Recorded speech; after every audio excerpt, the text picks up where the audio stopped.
What's up, guys? This is Bobby Okereke, linebacker with the Indianapolis Colts. Make sure you follow my guys at the Anvil, best sports talk podcast going on with Colts right now. Tune in.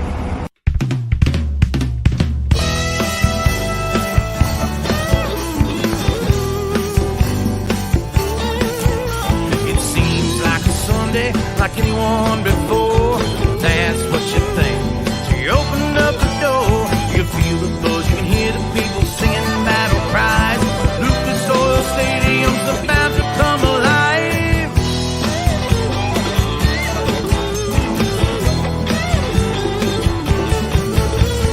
Blue and white jerseys, some old and some new, all gather round South Capitol Avenue.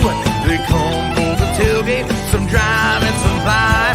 Colts fans show up with fire in their eyes, yelling, "Go Host, go Big Blue!" We're in the stands, the tried and true, here to watch this football sensation. Come on, let's go, Colts Nation, the Colts Nation. We take this very serious, it is not a joke. We're back, all the players, we're back in it, coach. We scream and we root, we raise up our fists to support this team from Indianapolis. Go Host, go Big Blue, we're in the stands cheering for you, here to watch this football sensation. Come on, let's go, Colts Nation, the Colts Nation, Colts Nation.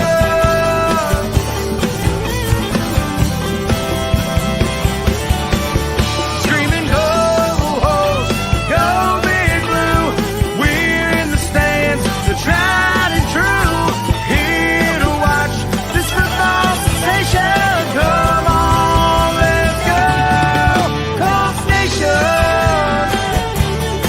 yeah, Colts Nation, that Colts Nation. Come on, let's go, Colts Nation.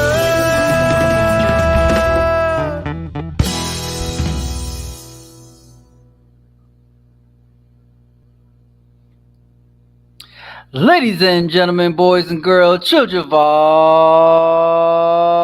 ages, what's up? I'm back, live in effect. This is D-Line Sports. No, it's not. Correction. Wait, From what? Omaha. Hey, Bro. hey, man, I've been gone too long, man. I'm tired. Anyways, let me check. Yeah, one more. Ladies and gentlemen, boys and girls, children of all ages, welcome to the Anvil Show.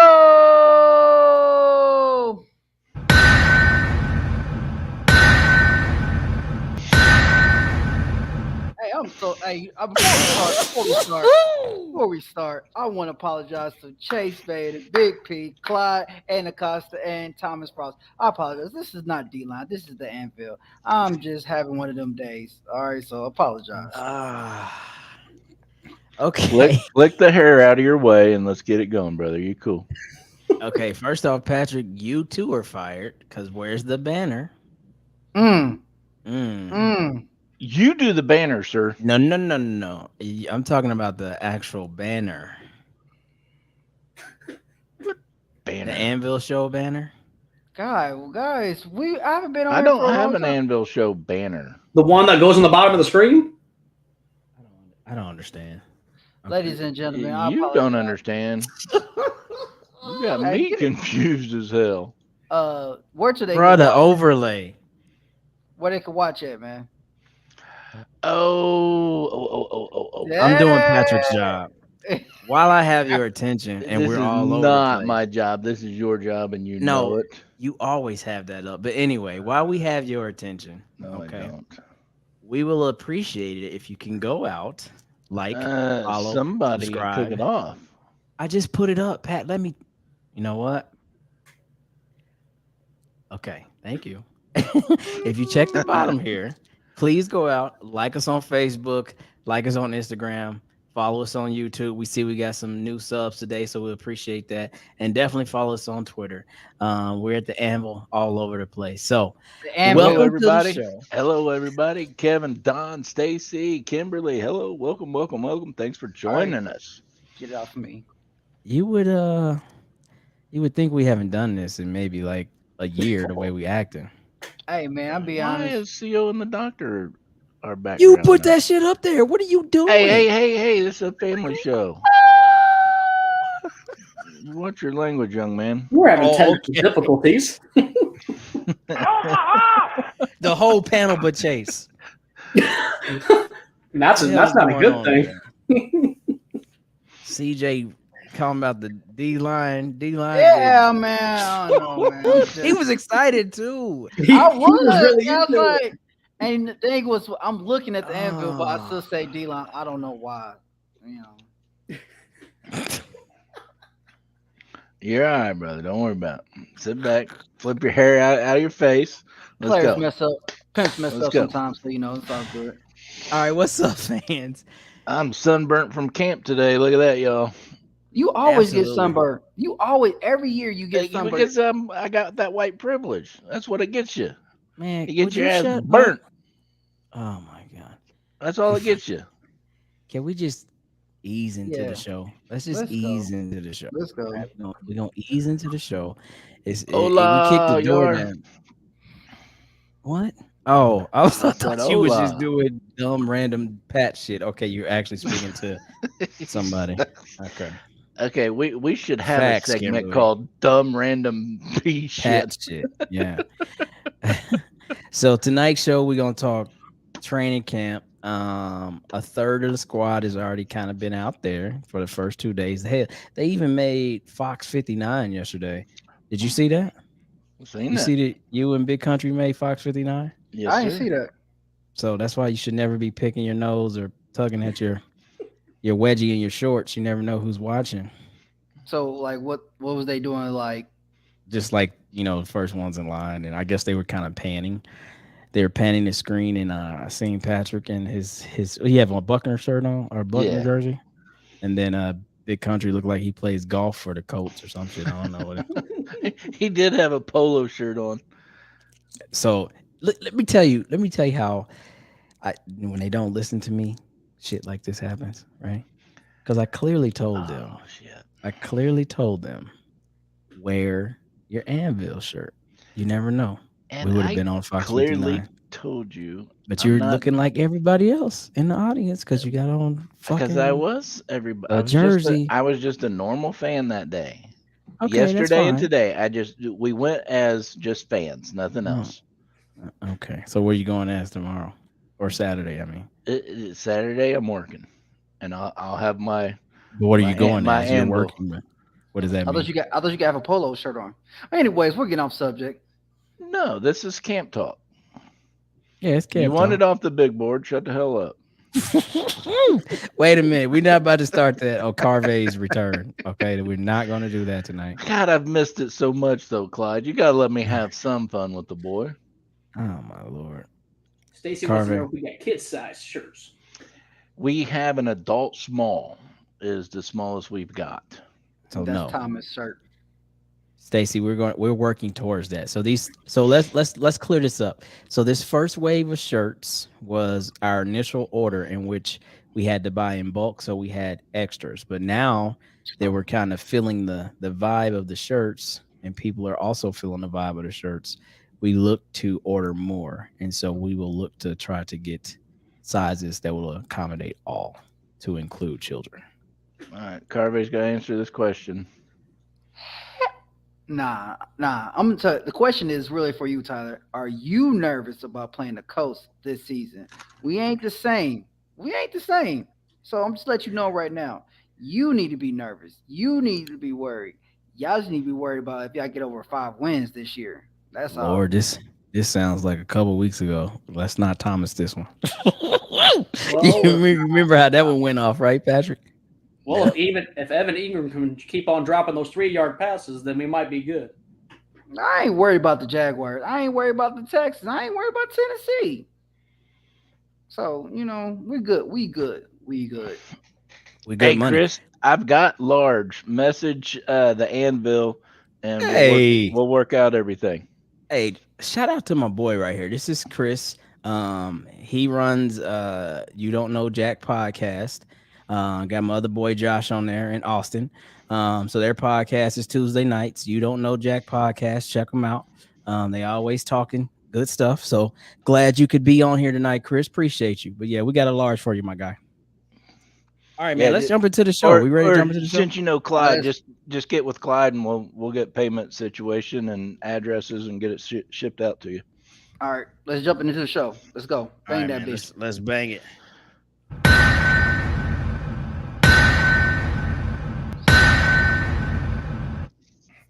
All right. Training camp is finally here, right? So we all know league-wide, this is a big week. We had the veterans report on Monday, and then the last 2 days, the entire team has been present.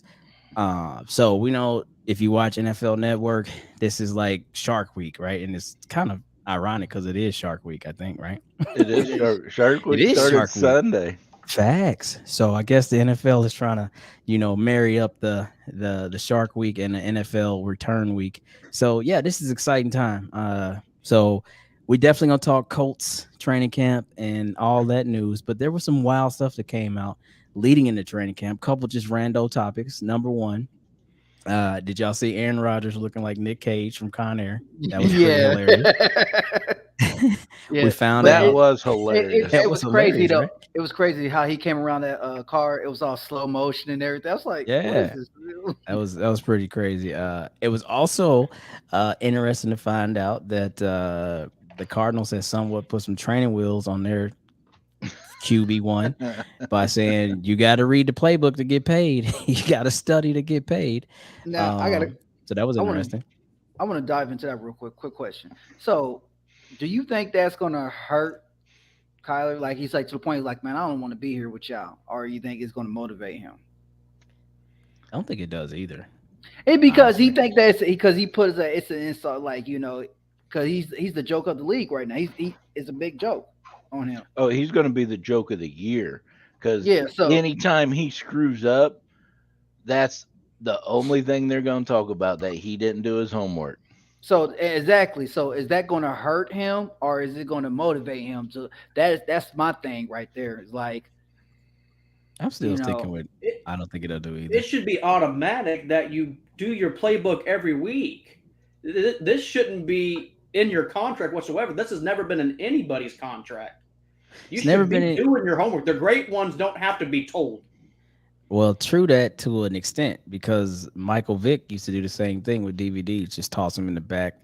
I just kind of play it by ear, right? Like I guess Colin Murray had that approach, and then of course, though he never panned out to be much, but you got to go back to the #1 overall draft pick of the Raiders, 15 years down, 10, 12 years ago. Yeah, Jamarcus Russell. He would just bold-faced lie about reading the playbook and everything else. So, look. We always talk about, player this, player that. But on this one, I'm actually going to side with the franchise because they are more in tune with what's going on with their quarterback and they know what maybe he's lacking. So with that said, I'm going to protect my investment being the money I'm paying you. So if you want this type of money, hey, this is what it requires. I know, but it's just like it's like telling you business win. Out there.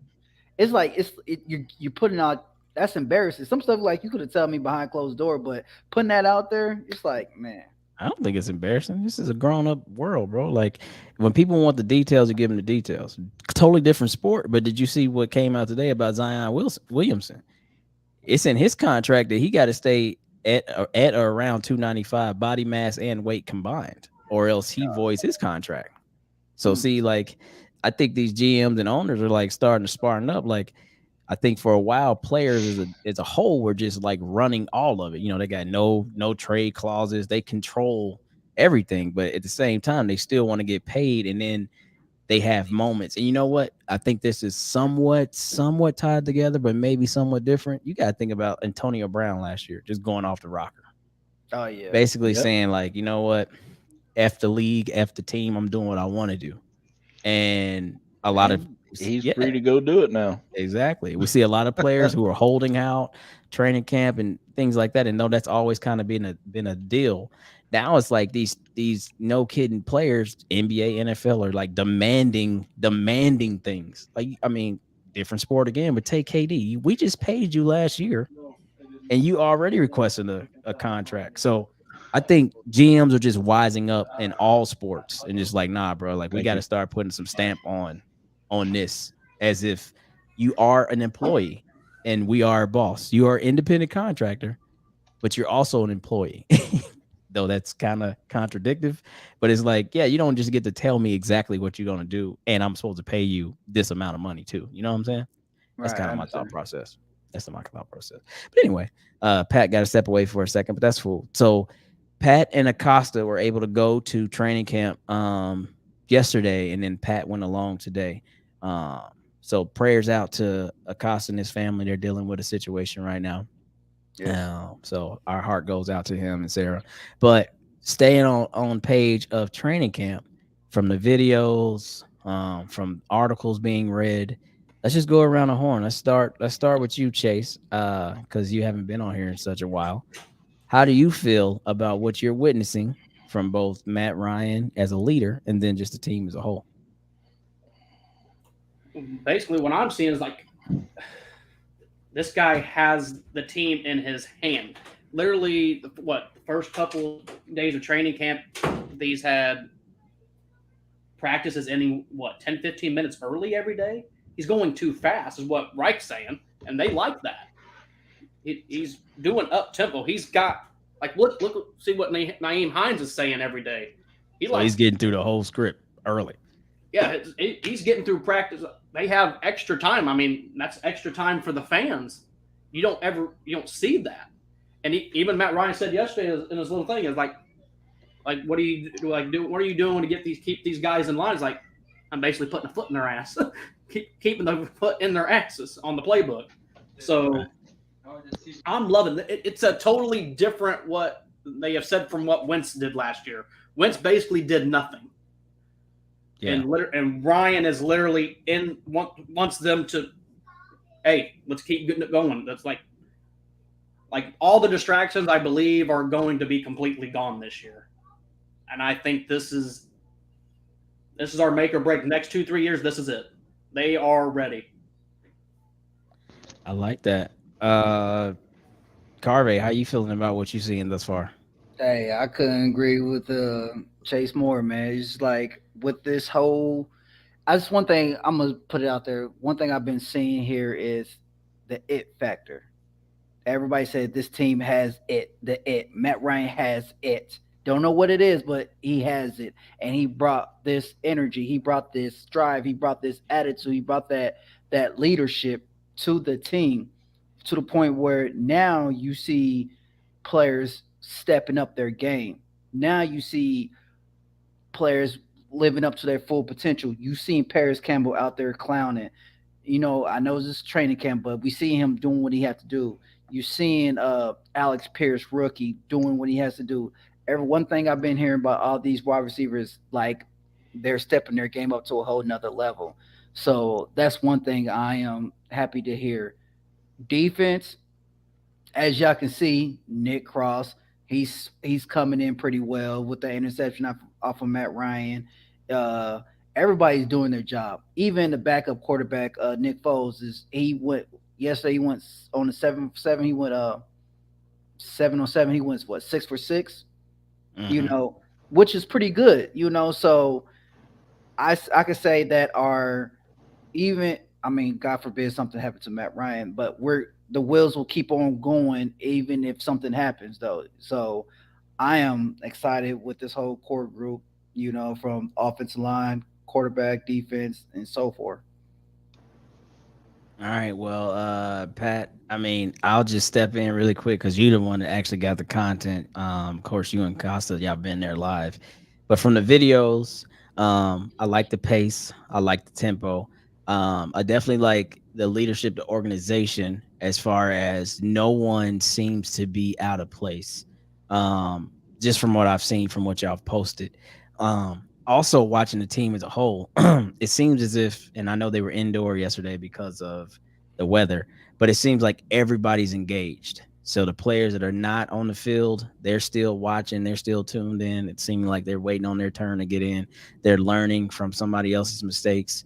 And I feel like every player is holding themselves accountable, not trying to drop passes, not trying to be in the wrong formation, trying not to miss, keys and reads and stuff like that. So I like what I see from the team. They don't look, though we have a few new pieces to include coaches, they don't look like, oh man, we got, we're just starting and we got a long way to go. I mean, it looks like they're led by veterans, and veterans are taking the lead and taking the helm. Like, it's time for us to start getting to where we need to be. And I like to see that. But Pat, you've been there the last 2 days. You felt the energy. So you up, buddy. How's it feel? My first impression of this team is they're ready to play day one. Like you said, nobody was out of place. The tempo was up. The energy was electrifying. Everybody's running all over the field. Everybody's making plays. And this is something that Acosta told me that he noticed, and then I started watching and I noticed it afterwards. But he said, dude, watch how fast Alec Pierce's hands are. I'm like, his hands? But so I go start watching him. And you know how a lot of receivers, they'll see the ball coming and they'll already have their hands out, and they're running down the field like this.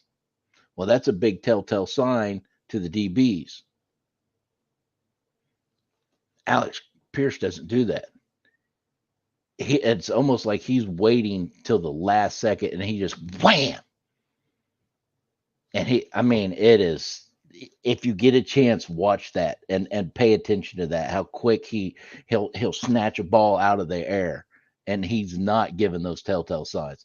That was something Country brought to my attention, and he was dead nuts on that. And then as we was talking after camp, he's like, well, who was the one that impressed you the most? And man, I hate to sound like everybody else, but Matt Ryan impressed the living dog shit out of me. Why do you got living dog shit in you to start? Stop. Hey, this is my segment now. Come on, Big Chief over there with his Omaha button. Anyway, go ahead.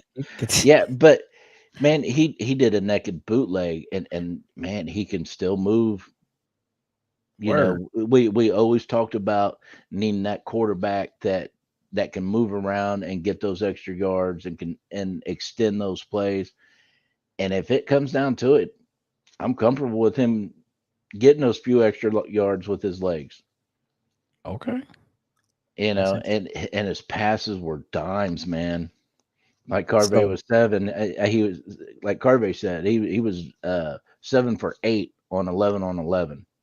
So let's talk about the one pick though. Like, I can't really tell because of the distance, but was it him? Did he throw it too high? It looked like it was going to Mo. No, he threw it low. The pick was just an extremely athletic play made by Nick Cross. But I'm saying, did Mo like not fumble the ball, but did he juggle the pass? It looked like it kind of ricocheted. Or did Nick Cross make a play and then finish the play by chasing the ball down? If I remember correctly, it was like double coverage and somebody else had gotten a hand in there. Okay. And then Nick Cross dives and gets it. I mean, it was extremely athletic. Okay. On his part. Yeah, they said that Nick actually tipped it to himself. Is he the one that did it? He tipped it to himself. Okay. Yeah, I tell you, I wish we had several different cameras recording everything so we could come back, watch the tape, and digest everybody. Not digest, but dissect everybody. Because when you're sitting up there and if your eyes are focused on the QB, you don't see everything else. Right. So you miss out on a lot of things. And without all those camera angles and going back and rewatching everything and then paying attention to this group or watch it again, pay attention to that group. It's tough. It's tough. Yeah. They move fast. When the play's over, they get lined right back to run another one. Yeah. But yeah, Okay. my overall impression, and I've never said this about this team at any training camp, Here we go. they are ready to play. They're ready to. Well, okay. They are absolutely ready to play. I mean, that's what we want to hear. These guys, you go to training camp or you watch videos from training camp and you're like, well, they're just rusty. They're just now getting back. I never said that. These boys were fired up, ready to go, ready to play. That's great, man. That's And great another thing I want to point out, and we've talked about this on this show, how Chris Ballard has built this team and how balanced this team actually is. Mm-hmm. I don't know if there's a more complete, balanced team in the NFL right now besides the Indianapolis Colts. Now, I haven't gone and watched nobody else or anybody else's training camp, but my God. And it was always a 1-for-1. Offense would make a play. Defense would make a play. Offense would make a play. Defense would make a play. Nobody shadowed anybody else. Yeah, like nobody outdid nobody. Side of the ball. Okay. Yeah, man, I'm telling you, I was absolutely impressed. Okay, so let's talk. I mean, there's so many different sections to talk about, and I know your eyes can kind of be all over the field and get caught up watching this player, that player. But other than Alec, what did you see for any other rookie? Like, I mean, because you've been there 2 days now, so have you got to see a little bit of Jelani? Have you seen anybody else? What about the left tackle? What about the left tackle? Is he starting? Is it Pryor starting at left tackle? Pryor's actually getting the start right now. Man, the rookies. Jelani's made some plays. Big Mo, he made one hell of a play today. But where I was at today, I was in the standing room only, because I was getting autographs and photos and, doing the fan stuff. And it's real hard to see when you're in the standing room only because people with cameras come stand in front of you. The players that aren't on the field are standing in front of you. Right. So depending on where the play's at and what angle you can peek through everything, you don't see a whole lot except for backsides.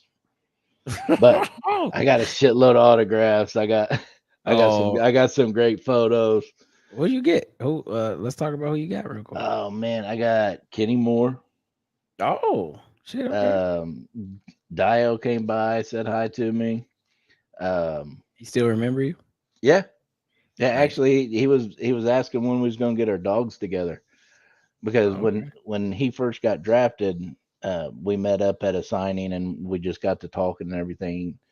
And I don't even know how dogs got in the conversation, but he's like, "Yeah, I'm about to get me a German Shepherd," and I started showing him pictures of mine. And oh man, I need a good trainer, so I gave him my trainer. And he's messaged me, man. I love that dude. That dude's awesome, man. Thanks for hooking me up, kind of stuff. So that was real fun. Yannick came by, got a photo with him. Kwity Paye. Oh nice. My God, man, there was Mo Alley Cox, Braden Smith. Was it Chris Wilkins? I think young kid out of BYU. I don't know, but okay. No, it sounded like you had a good day. So you got a bunch of what'd you get autographed?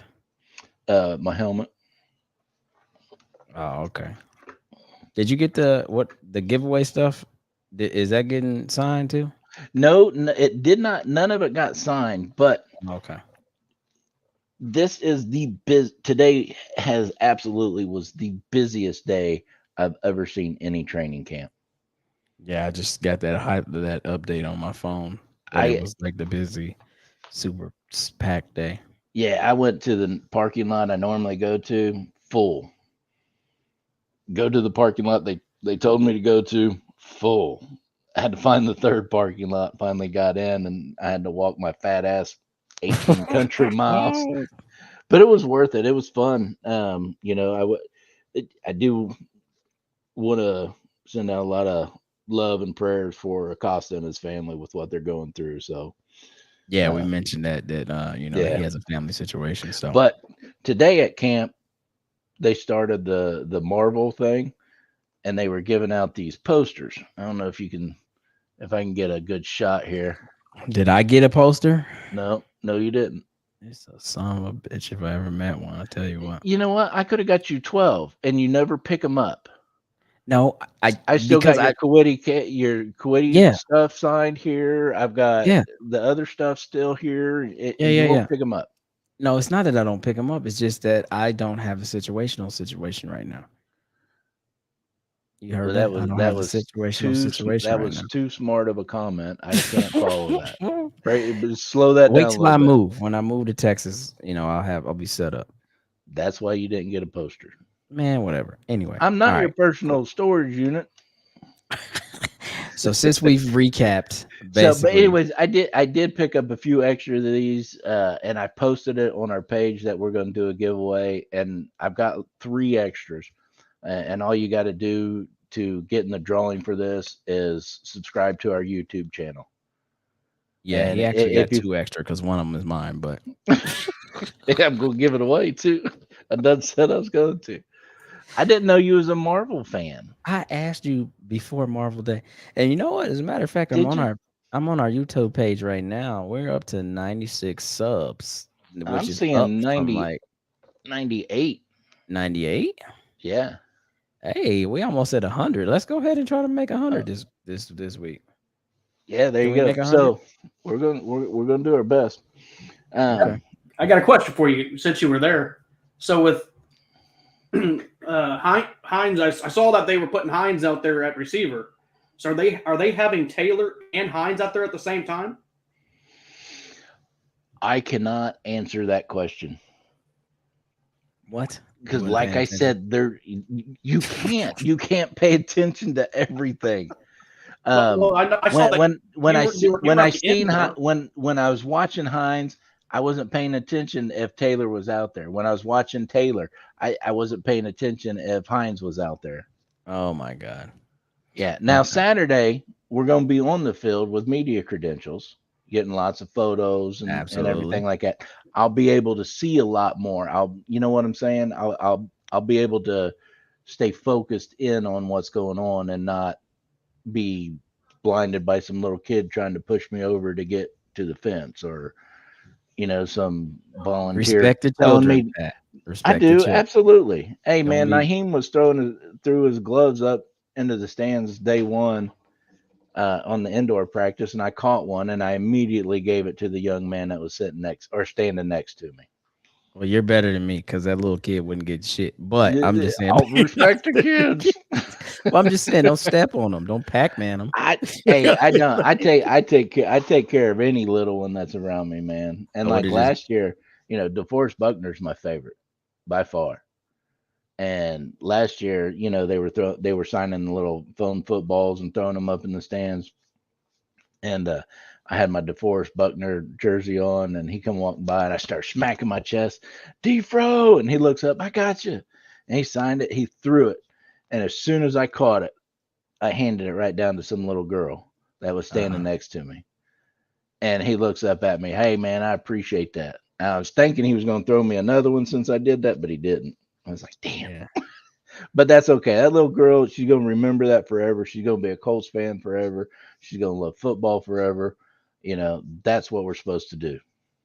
All right, man. Well, that's Because I'm not going to lie to nobody. I get, I'm blessed. I get a lot of shit. So it's just a matter of time. You do that. If you go to training camp, you do have to be patient with these players. right. Because they're coming off of practice. They want to sign stuff for everybody. They want to meet the fans, but they're when they they're hot, tired, and when they get done with that practice, they still have to go to the indoor facility, go through study rooms, then they'll get some lunch, and then they're practicing back on the indoor field.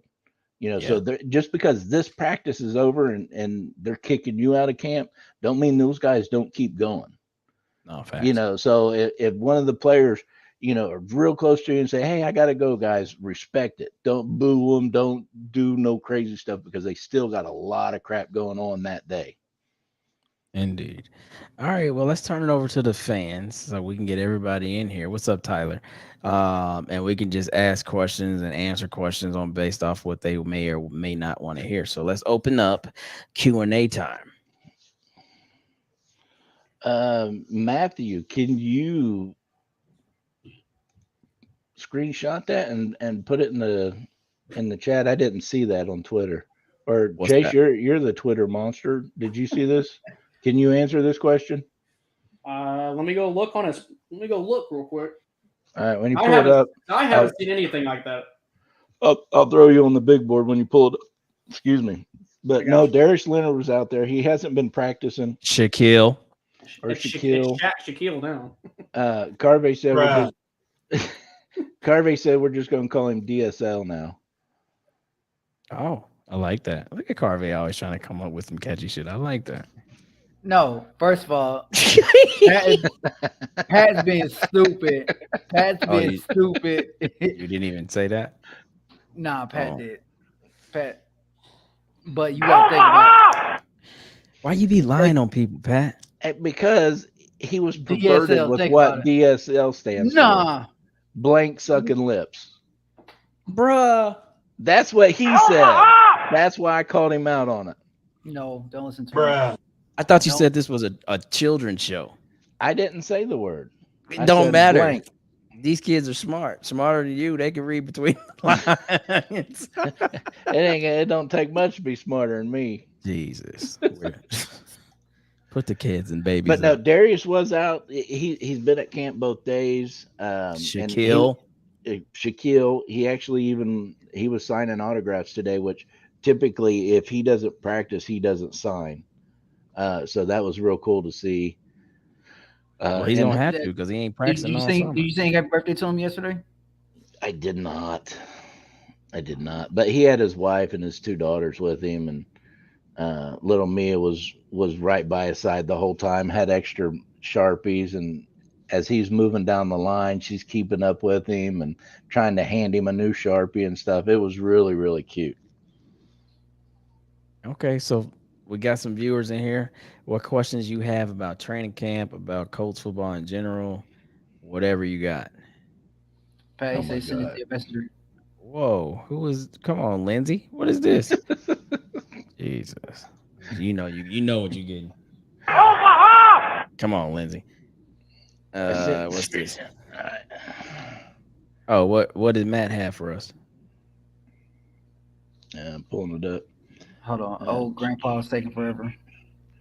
It says super disappointed. D. Nelson judged the F out of me and literally said I'm fine to signing something, and I didn't even hound him. I said, happy birthday, Shaq. 100% crazy as F, man. Talk about kicking the stigma. Sad, man. Truly sad. Still bleed blue, though. And then he responds, cut it out. I told you I only signed for kids, and you were pushing kids over. I knew you were going to try to paint a picture in a bad way, but everyone out there knows I signed. I signed to make kids' day, not adults. Good try, though. I only judge how you were pushing kids. Wait, who did this? Some dude named Sean Toline, something like that. But what happened? So that was Shaquille? Yeah. Yeah, he was apparently telling that to the fan that posted it on Twitter. And listen here. When Darius first got traded or drafted, I go and look at the highlights and everything. I knew this guy was going to be special. So when I went to camp that year, I knew who he was. And I've been following this guy ever since. And he is like that from day one. I'll tell you this. He will sign children's stuff before he signs adults. Now, he'll give adults time too, and he'll sign stuff, and he's happy to do it. But he does it for kids first. And I respect the man for that.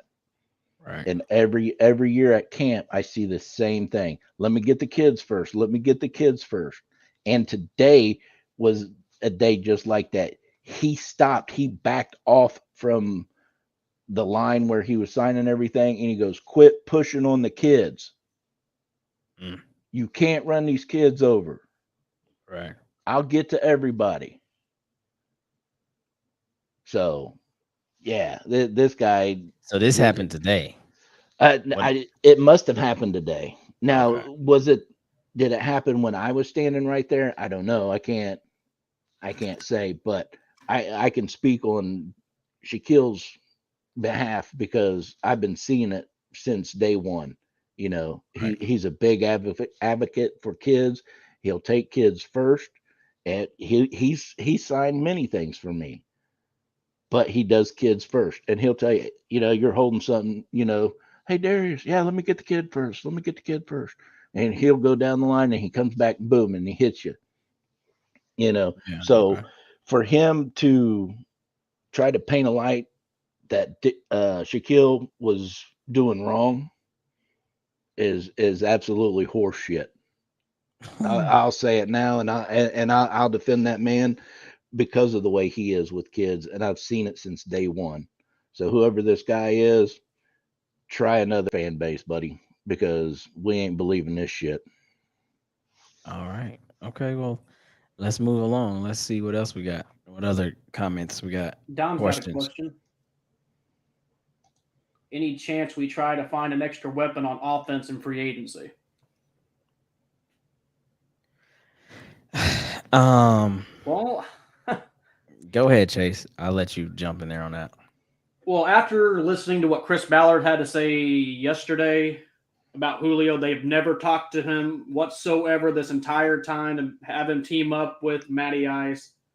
From what a lot of people are saying, the only other person they might bring in to let him finish out his career is T.Y. Hilton. That's the only veteran that they might be looking at. That's it. They want to look at these guys because as of right now, your top three receivers as of right now are Pittman, Campbell, Pierce. Yep. Those are your top three. And Hines is playing receiver now too. So probably you're looking at three running backs being suited up every game because Lindsey is now going to be your third down running back. Yep. And then who else? You got Doolin, who apparently is doing great.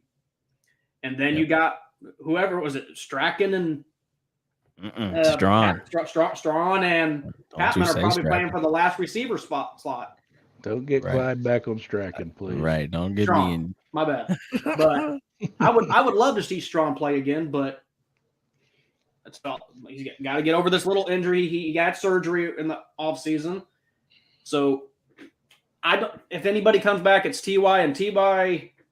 Hopefully if they're going to sign someone, they need to do it pretty soon because you got a week and a half before first preseason game?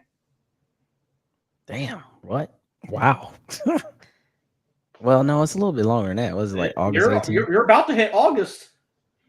When's the first one? Is it next week? About a week and a half, 2 weeks. I know it's only 3 of them now, but yeah. August 13th. 13th. Yikes. A little over 2 weeks. Where they play? Buffalo. That's Buffalo, correct? Yeah, that's at Buffalo. That's a road trip. No, I'm not going no preseason road trip. And Bill, it'd be a lot cheaper. I mean, yeah, that's fine, but no. If anybody else want to chime in on that, I only think it's going to be T.Y. I don't see Odell coming here. Yeah, but Carvey got big dreams. Go ahead, Carvey. Never say never. That's all I'm going to say. Never say never. The man's still out there. He likes Matt Ryan. It's going to the Colts. I mean, if the Rams don't sign him, which I don't know where they get the money from. Rob Peter pay Paul. That's how they get. That's how they get. There's special bank accounts where they find it somewhere. But I mean, he got that big dumb Super Bowl ring. So hey, if he's still healthy around it, if he's still open and he's healthy by the time he come back, it's like what? Let's pick up OBJ. But that's just Me personally, Don, I don't, unless something happens at camp to where he's trying to find more depth pieces or replacement pieces, I don't see him signing anybody else. This team is stacked and it's deep. And what we know by him being on this show and the questions that we asked, he wants those young receivers to have their time in the light. He wants them to, be um, active with the plays to see what they can do, what they can't do, where they can improve, and everything else. So I don't see it. one thing I do want to give a shout out to somebody is Coach Reggie Wayne. The way he got these guys prepped, the way he got these guys ready for preseason and season, the way he got his guys, man, he's looking like he's like Coach Frank Wright said. He's letting Reggie do his thing. He like Reggie, you in control. The ball's in your court. I'm not going to tell you how to do this. I'm not going to tell you how to control this. This is all in your court. So that's why I like it where he's letting Reggie do his thing, just like he's letting Matt Ryan do his thing. You know, coaches like that believes in players. Like, listen, I'll let you do your thing. Is telling the team, the players, the coaching staff, like, what? Does God believe in us? So let's go out there and let's do it. And this is the exact quote from Frank Wright. Reggie Wayne has done a phenomenal job with these guys. I mean, Reggie, you talk about it factor. Reggie has brought an it factor to that room. Yeah. And that's why I said oh, just saying, say we did pick up OBJ with Reggie Wayne teaching him. Oh, and I didn't see Reggie today, but the first day when we was indoor, man, he was all over the place. Receivers coming as they were coming back, he was going to them, telling them what was going on, coaching them up. Yeah, getting Reggie in there, damn good for us. So you're a special guy, Pat. So answer that: are we going to be a special team? Yes, absolutely, Tyler, absolutely. I'm telling you, man. Even just the vibe around Cap, man. It's. I'm telling you, it's electrifying. Wait Now, till you guys get out there. that's what I say. I'm a visual person. It's not that I don't believe you. I believe everything you're saying. I just like. I mean, we already went absolutely crazy when we were doing our schedule predictions, right? Like we had a Colts damn near undefeated.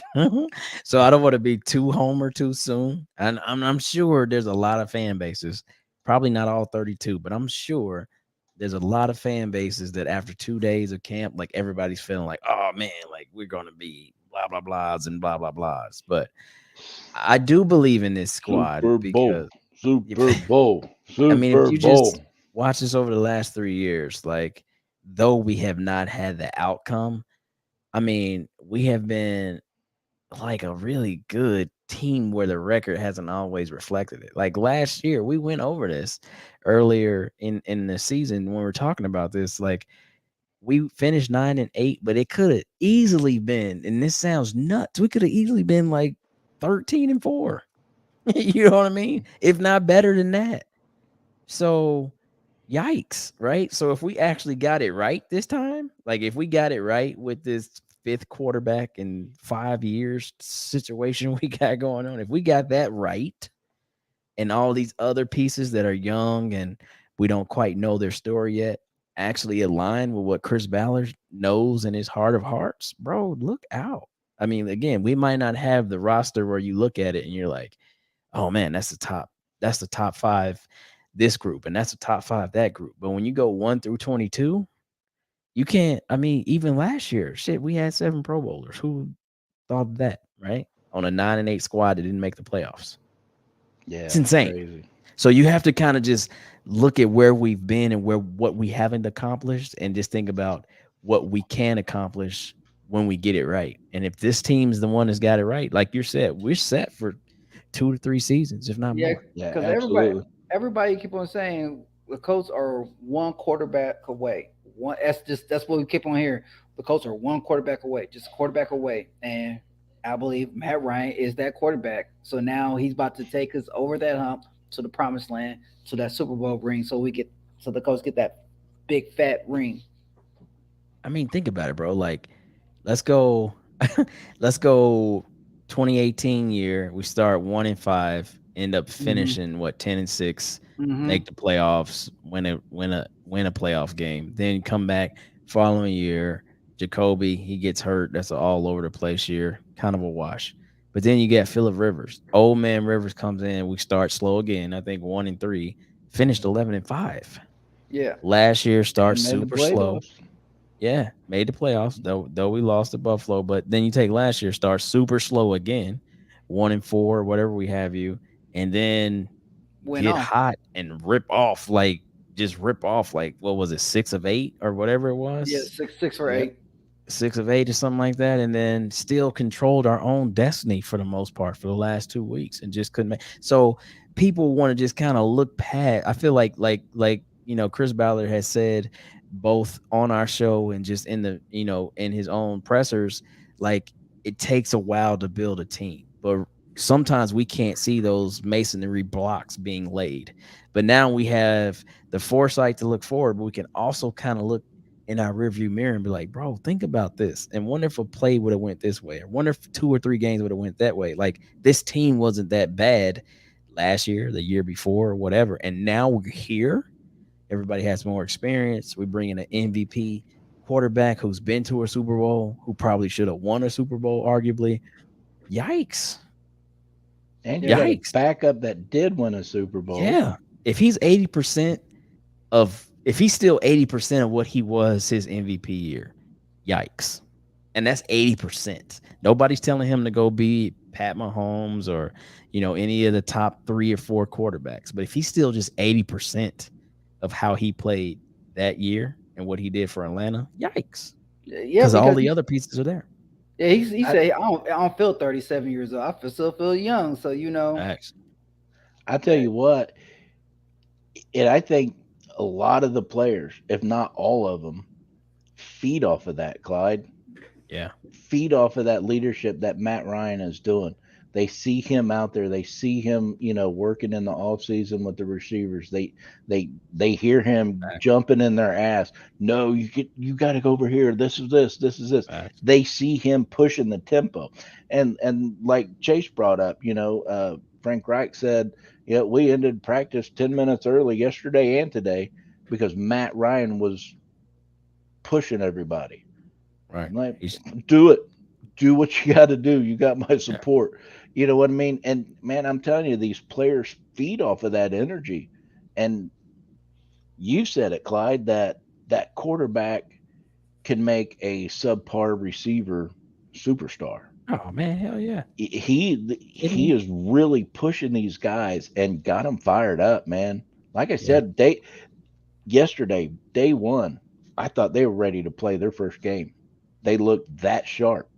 Now, were they? No, but that's what they looked like. That was the energy they was giving me. So they're ready to play right now. Matt said, when's the last time a practice sold out? I mean, that's crazy, right? Like, yeah, you got me. I was trying to look it up, and I couldn't find one. A practice, B. I'm talking about practice in the words of Allen Iverson. Practice? We're talking about game. It was probably the Manning years. Hey, Matthew, we're going to be out there. I know me and Acosta's going to be out there. I don't know if these guys are going to get a chance to get out there, but we're actually going to be on the field with credentials Saturday.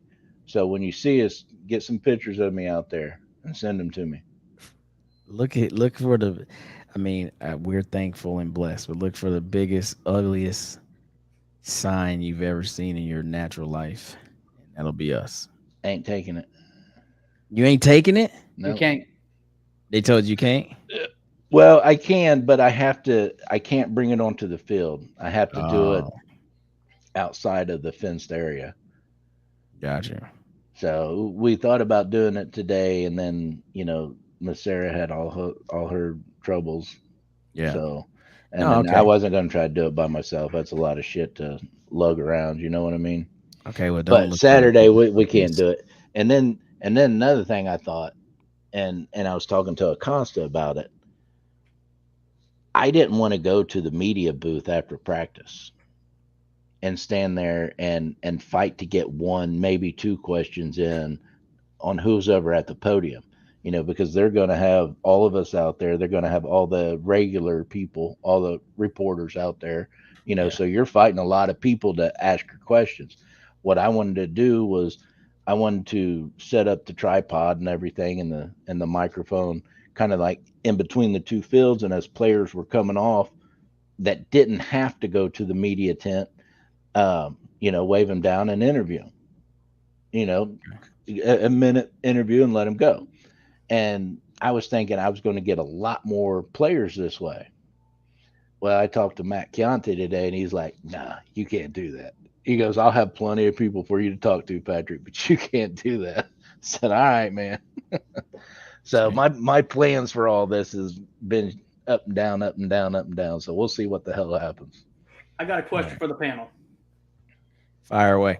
So, see if we got any more questions. These slow starts for the past 4 or 5 years, what can we do, or is this going to be the first year we finally get over that hurdle? So, I mean, what can we do? Because I think being in this funk, 1-4, 1-5, we put so much energy to get back into it, and I believe our energy is basically dead towards the end. I mean, what can we do? All right, so let me jump on this one. All right, so it's not saying what can we do. Yes, we always have a bad start. I get that. I totally get it. But I think now we're not going to be playing from behind with the coach, because every year we always play from behind and try to play catch up. Now I believe that we're going to start strong and try to keep that lead, keep it strong. Because only time when we start getting talked about, you got to think about, is when people start talking about the coaches like close to the end of the season, when like, oh, the coach, they look dangerous, watch out for them. They don't really talk about them at the beginning. So I believe that this year is going to be something strong because we have a good quarterback that's going to lead us. We have a good, like Pat said, we are well balanced offense and defense, correct? So, True. And we're not the same how we was back then. We have a stronger offense, a stronger quarterback, a better running back, a great defense. We have that like we said, we have that it factor. I'm not saying that we wasn't good enough, but we wasn't there. We didn't have that it factor the past teams. But this year we have that it factor. So that's why I'm saying we have a strong chance to take that early lead and keep our foot on the pedal. Well, you got to remember, our first two games is against the Texans and the Jaguars on the road. But those both are very winnable games. And do you think those games are going to be? Do you think those two games will set the tone, especially with Week 3? You have Kansas City coming to be your first home game. Yes, absolutely. Yes, it will. Absolutely, I agree. And just say if we do lose, we'd be 2-1. We'd be 2-1. But it doesn't mean that. But it's a strong chance that we could be 3-0. So I believe that the Colts have a strong chance, and when we beat the Kansas City Chiefs. They not the Chiefs. They not the Chiefs that we've known. Like Tyreek Hill is a massive piece of the offense. They still got Kelsey, and they still got these other little guys, and they picked up a couple. They got Schuster, but they're not the same no more. That ain't the same, bro. They're not the same. Look at this defense. This defense is designed, and our defense to absolutely stop a high-powered offense like Kansas City, like Buffalo. And you take away Patrick Mahomes' first option, what does he do? He scrambles and plays street ball, is what they put it on Twitter. He plays street ball. Yeah, but he's more accurate out of the pocket than he is in the pocket. So Yeah. So When you say street ball, I mean he's going left hand behind the back. He's doing all kind of crazy yeah, shit. but so that's what I'm saying. So I'll be honest. That's why I said that's what when I predict the Colts True, beating Adam. the Chiefs, because the Chiefs, like you said, Clyde, they're not the same. They're not the same no more. They're not. I mean, yeah, they could be a threat, but they're not like a threat. Like, oh man, watch out for them. They're not the same. I'll say this though, bro. Now you got Chiefs, Titans, Colts. I'm sorry, Chiefs, Titans, Broncos. In a back to back to back. I know. That's treacherous, my boy. Okay, but let's keep it funky. Let's keep it real though. Let's keep it all that's treacherous. Your first half of the season is going to make or break your division because you play 5 out of your 6 division games in the first half. Okay, we got to think about it. I only see one throughout the people you name, one team that I could be worried about, and that's the Broncos. That's the Broncos. Now, Chiefs, like you said, Chiefs ain't the same. Tennessee Titans, are they really the same? I mean, they're not nobody that, oh my God, watch out. Yeah, they got Derrick Henry. Who else they got? Robert Woods is their number 1 receiver. Is that really an upgrade though? That's true. Let's be real though. Is that really an upgrade? Is that really an upgrade? But I feel like it's not. But I feel like this is what we got to do because, y'all said 2 different things. Like he said, it doesn't set the tone for the rest, and now you're talking about the upgrade. This is to me a winning testament. Like I don't even care what one game does for you, win or lose. The next game's a different game.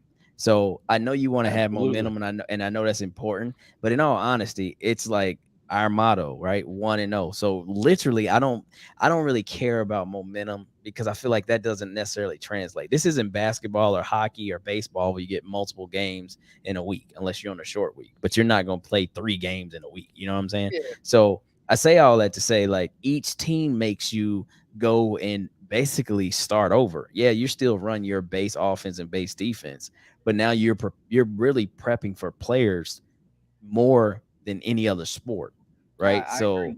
You know what I'm saying? So that's why I kind of say, like, yeah, we jump out and let's say we start out 2-0. In all actuality, the odds in our favor, we should start up 2-0. I don't think we can go out there and win by 30 both games. Oh shit, don't look out for the Colts. That's not how I would feel because we're supposed to beat those 2 teams, right? To me, it's when we get to that 3rd game, are we ready to play that game?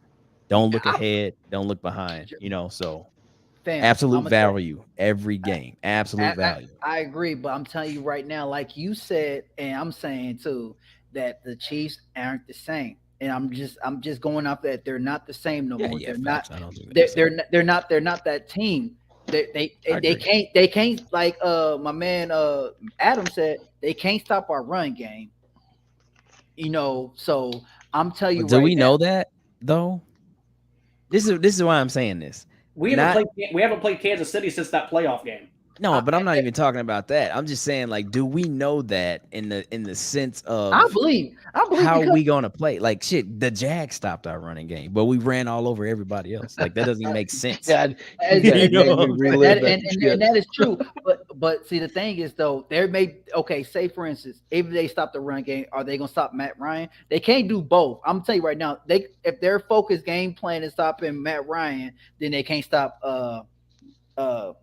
JT or either Hines, or they can't stop the throw, whatever. They got to concentrate on one person because that team is not multi-talent good like that. They're not well balanced. They're not balanced like that. I think with last year, Jacksonville was more focused on stopping the run because they wanted to test Wentz. Yep. They didn't think Wentz could. They didn't think Wentz could do it. And they were right. And they took a challenge. They took a challenge. Pittman was their only good receiver. But now we have more weapons. Exactly. It's going to get wild. All I'm saying is, Kirby just dropped the mic. What'd he say? Thank you. He said Kansas City will get slaughtered. End of story. Hell yeah, Kirby. Thank you. That's all I'm saying. I'm not worried about them. Only team I'm worried about is the Broncos because the Broncos could give us a battle.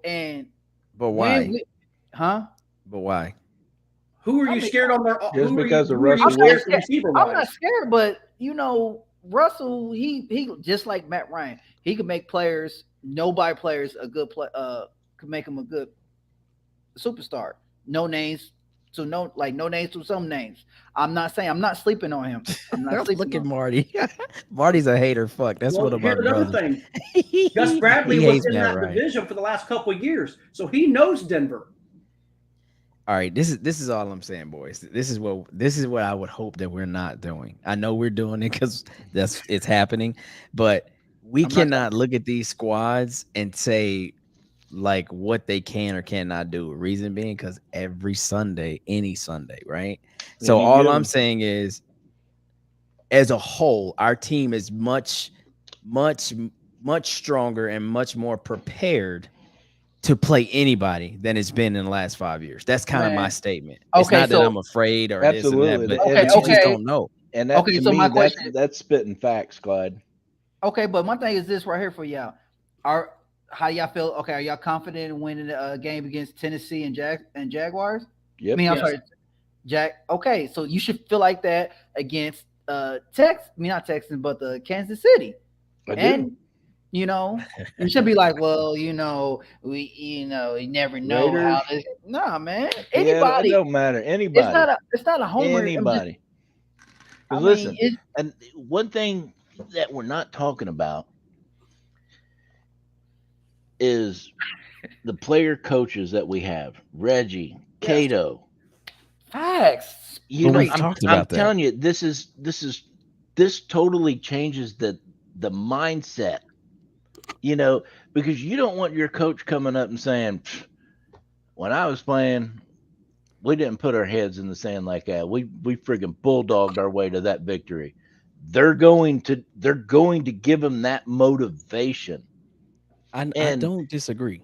And only a player coach can do that. You know what I mean? Because everybody on that team knows who the hell Reggie Wayne is. I almost said the F word, so I apologize. But they know who Reggie Wayne is. They respect the man. They know he's a future Hall of Famer. Okay, that's fine. Let's talk about something really quick that aligns with this. And it's not that I agree with the masses or nothing like that, but why are we not a top 3, 4, 5 team in the eyes of the people who actually get paid to judge teams? We about to be. Market. That's what I'm saying. Our No, market. not what we about to be. Why are we not right now today? Because do you want to know why? You got to prove Because it. You got to prove Thank it. You got to prove We it. have not No. been proven to have a good start, and we can't be proven to win our division right now. and finish strong. We haven't proved to finish We strong. have been like, choking the last 4 or 5 years. But if you watch any of the big networks, they're starting to jump on the bandwagon. They're We starting. started To, last they're, year. they're, We're still starting a- they're starting to Absolutely, one man. by one starting to say, yeah, Indianapolis might make that run. Yep, Yeah, they still- started 'cause Indianapolis JT has got something going there, something special. Yeah, they're talking, but we're still ranked middle tier. And I don't even buy what you guys are saying because they got the Chargers as like a top 5 team. What have they won? What have they proven? Because they get some big names. That's what they get. Oh, they got this name and that name. I feel you, but again, like everybody can agree, even if people's watching, that the Colts are being slept on right now. The Colts are being slept on. We are getting slept on. And we're going to keep and continuing. Justin Houston, when Justin Houston was on his team, he said, "Y'all still sleeping on us?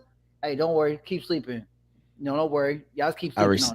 I respect that 1000%. But the only thing that I'm saying, and it's not going against what you guys are saying, it's like I'm taking an approach of, as fans, that's what fans are going to do. We're going to want respect. We're going to want people to be talking about us and this and that. But we have to take the humble aspect to this. Like, it's not that if we win and have a great season, it's a surprise, because you're right. A lot of people are starting to kind of chatterbox about us. But in all actuality, right, to me, I feel like as fans, we have to always somewhat bottle up our emotion and then stick to what we know. Are we a better roster than what we've been in the past? Yes. That's a positive. That's a check mark. Sign me up for that. But that doesn't mean that this roster is now you can go line for line and say, this is why we're better than this team or that team. It's part proving it, but if we don't even play a team this season, we won't even know that. So all I'm simply stating is I feel like we are now better prepared for any team that shows up, because we've had in the past, we're like, all right, we're going to play really good against this team because we don't have to fear a mobile quarterback. because we don't get much pass rush. Oh shit, now we're playing a mobile quarterback. We're gonna get destroyed. We don't have those type of limiting factors this year where a complete position change or a complete position type makes the team almost obsolete the next week. You know what I'm saying? Like we've seen that and we've seen it last year. Week 2. Right. Or what? Well, no, we opened with Seattle last year, right? Mm-hmm. Yeah, we opened lost with Seattle. And though that game got out of hand towards the end, there was a lot of times I felt like that game was in our grasp. But we just let Russell Wilson, I ain't gonna say light, but nobody could get to Russell Wilson. He could do anything he wanted to. That was one game I said we deserved to lose because them boys were not firing on all cylinders. But it ain't about firing, Pat. It's like if you're not good enough, you're not good enough. We were not good enough. Period. Okay. So, but I want to say something real quick because we said this earlier at the time, and even Hines said this. We didn't have that leader out there. We didn't have that cat. No, come on. Let's be real. No, Cloud. Let's be real. Carson Wentz don't play defense. No, but he wasn't that vocal leader out there because that vocal leader, that leader on offense can affect that defense because they can feed off of that. They can feed off of that right there. So you telling me right now that Peyton Manning didn't get the defense hyped up? I mean, sure, but the defense was still limited.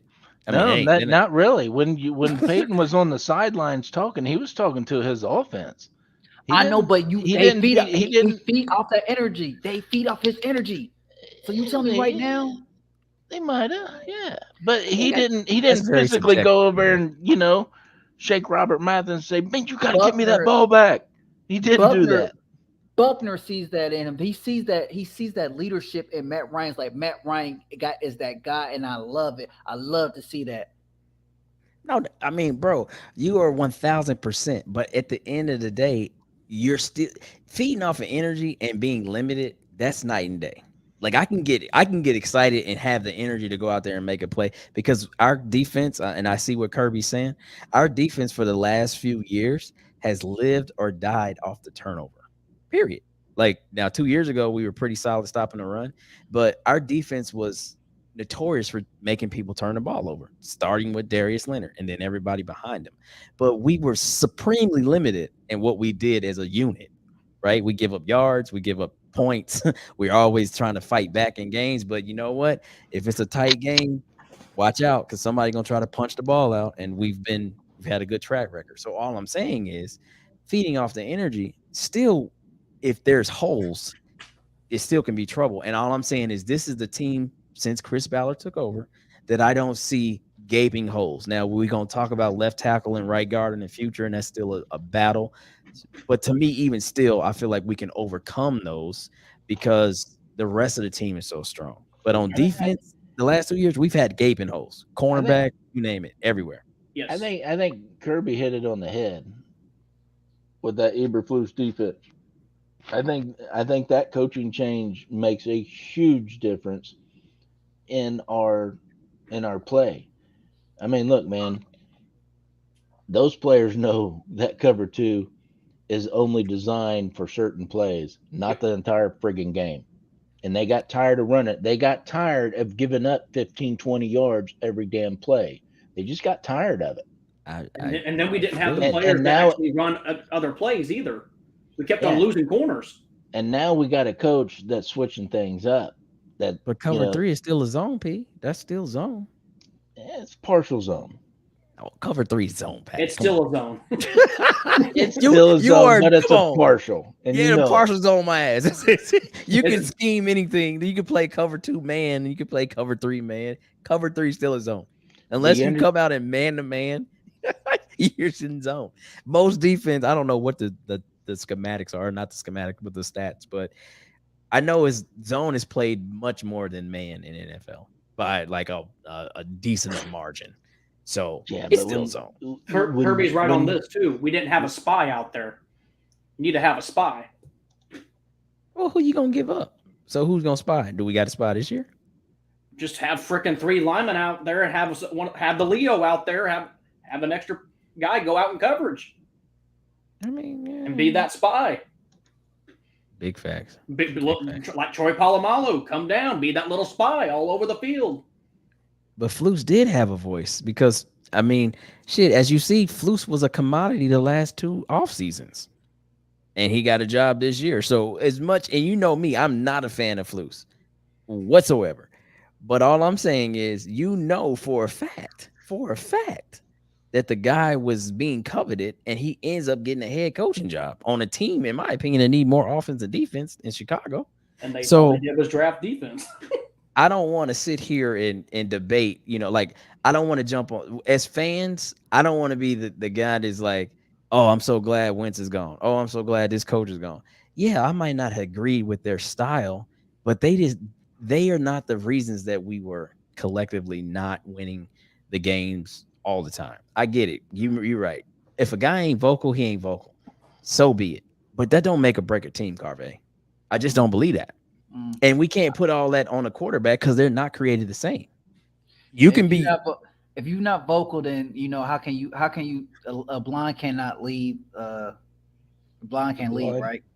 The blind can't lead the blind. Yeah. Okay, but dig this though. If you can't be vocal, then how they gonna hear you? How they gonna listen to you? All right, but check this out. Let's say you vocal as hell, but your name Baker Mayfield. Now Baker ain't no leader, man. Baker. Oh, wait a minute. Now is it vocal or leader? What do you want? Because Baker gonna talk everybody and go out and throw 19 interceptions in 2 weeks. So then what? But that's him. He's still young. Matt Ryan ain't. Matt Ryan's a veteran. Matt Ryan's a veteran. All right, fair. All right, I'm just saying, like, you can talk all the talk and be the loudest guy in the room and still go out there and fuck us off. Excuse my language. Clyde, you talk more than anybody and you can't lead us nowhere. Okay, you got me right. So, that's all I'm saying. Is to me, like I said, man, you can't make a player be much more than what that player's going to be. And we always think that rah is the way. But at the same time, I mean, maybe it's not, let's go on. Let's use your guy, right? And I know I'm not being fair, Carve, but let's just be truthful. Trent Dilfer is probably the most limited quarterback that's ever won a Super Bowl. That was all defense, and don't mess it up for us, Trent, back in 2000. However, but I don't care if Trent was loud, quiet, whatever. Ray Lewis was the heart of that. So all I'm saying is that voice that you're talking about, that leader, can be any player anywhere. So if you're not getting it from your quarterback, why didn't somebody else step up? Yeah, because Ray Lewis plays middle linebacker, but that's the heart and soul of the Baltimore Ravens from 96 to whenever he retired. So who cares who's the quarterback on the Ravens team during them time? He won 2 Super Bowls. And I guarantee you, Trent Dilfer and Flacco were not ever louder than him. Not a single day. That's all I'm saying. Human louder than Ray Lewis. And that's all I'm saying. So I think sometimes it's easier to just blame, I don't say blame, but put all of that on the quarterback when, though that might be the natural way, the normal way, it might not be the way. And if it's not the way, that doesn't stop the show. That's all I'm saying.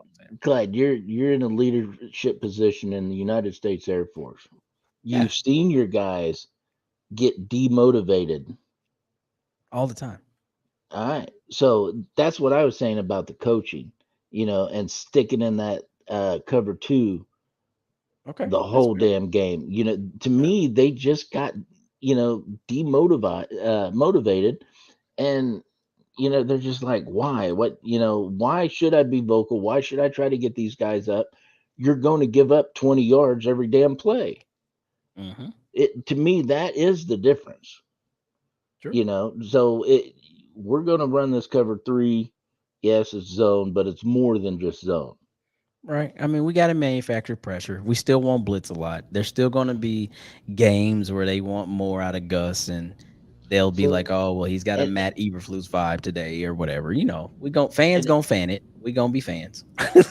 We going to fan it when we can. But Tyler got a good point. So, Kyle, what's your reason why we don't have an identity? What's your reason? Why don't we?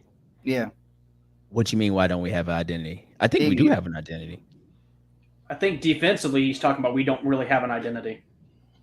Oh, okay. So let's clarify what are you talking about? A team identity, Tyler? Or are you talking about positional identity or the side of the ball? I just want to make sure we answer the question. Okay, so you think overall the team has an identity, or there's something that we're missing that don't have an identity? Like, I don't know. So yeah, currently right now, you can only use history. So I think the team doesn't have an identity because we haven't had a quarterback, and we know. And now I don't want to contradict Clyde. It's not contradicting himself, but we know 99% of the conversations start with who's going to be quarterback in the team.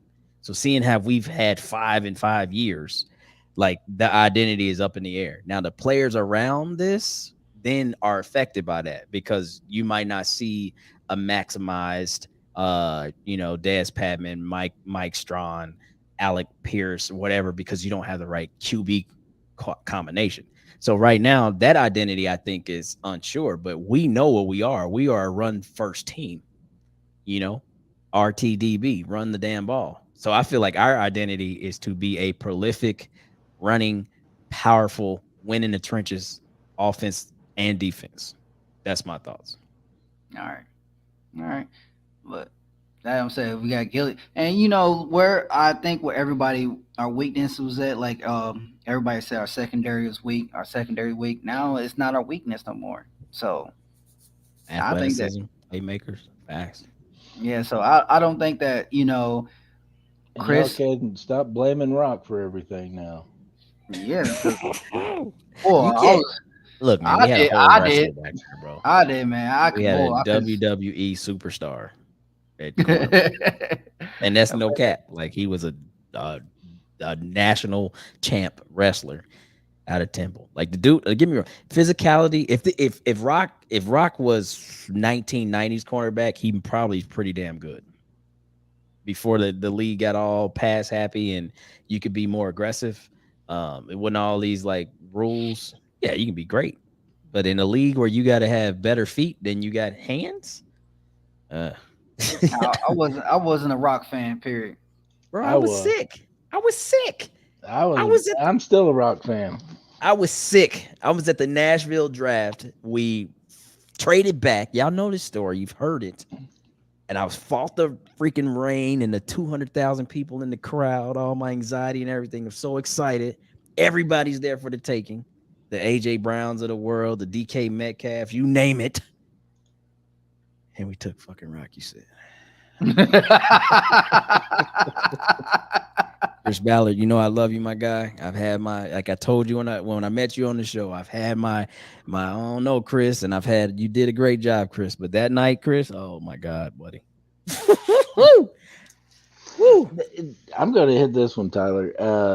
I don't put the blame on any one individual or any one coach. And I'll say it week in, week out, you win as a team, you lose as a team. I just think some of the circumstances, for me, they lost their motivation, especially last year. So I won't blame Carson Wentz. I won't blame Frank Reich. It's a team win, team loss. It ain't a team win. If you don't throw an interception falling back, with your left hand, that's not the team's fault.